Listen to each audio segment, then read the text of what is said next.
Suárez, detto Luisito, regista della grande Inter degli anni 60, scomparso ieri, ha lasciato un grande vuoto tra i nerazzurri. Aveva 88 anni.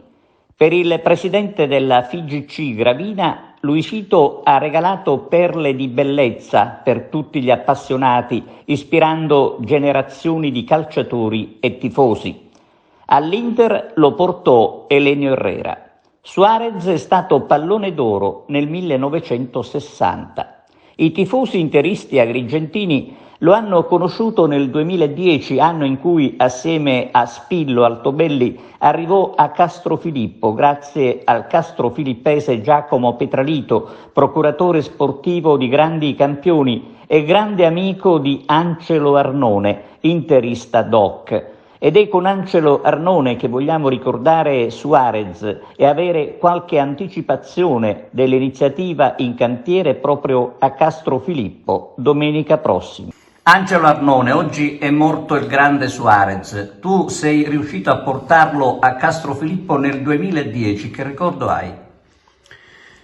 Posso dire che è stato un ricordo meraviglioso, con la presenza anche del campione del mondo Altobelli, e tramite l'amicizia con Giacomo Petralito, che si può dire che siamo cresciuti insieme prima che lui partisse per la Svizzera, e quando per scherzo mi diceva: Angelo, chi vuoi che porto in paese a livello di campioni? Mi sembrava uno scherzo quando mi ha detto: ti porterò Spillo Altobelli e il grande Luisito Suárez.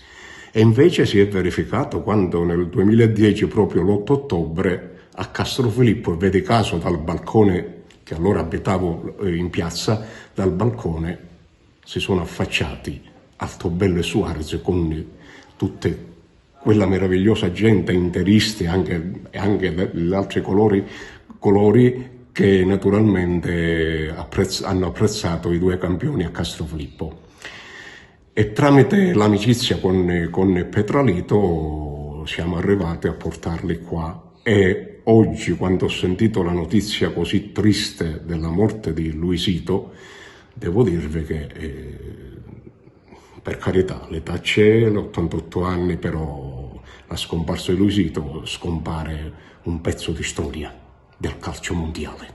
Ecco appunto un pezzo di storia che se ne va. Angelo, domenica prossima a Castrofilippo, a parte il ricordo ancora di Suárez, ma ci sarà una festa interista. Vuoi accennare qualcosa? Sì, per me è una grande gioia per domenica 16, dove verranno anche gli interisti degli altri paesi, e che si verificherà una festa interista che dà qualcosa di meraviglioso allo sport, perché interista significa, diceva il grande Moratti, significa sentimento, e questo sentimento domenica sarà trasmesso a tutti.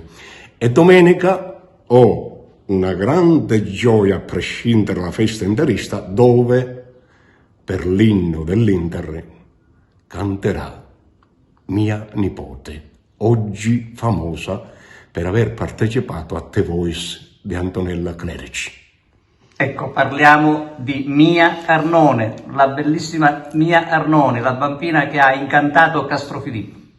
Sì, e nel momento in cui, questo particolare lo devo dire, quando gli hanno chiesto lì nella trasmissione televisiva di dove sei, già la pelle mi diventa d'oca. Quando ha detto sono di Castrofilippo, provincia di Agrigento, non potete capire subito dopo le telefonate degli emigranti, specialmente quelle degli Stati Uniti, che mi hanno chiamato: Angelo, ci ha fatto piangere, proprio commuovere. Bene, appuntamento a domenica allora. Grazie.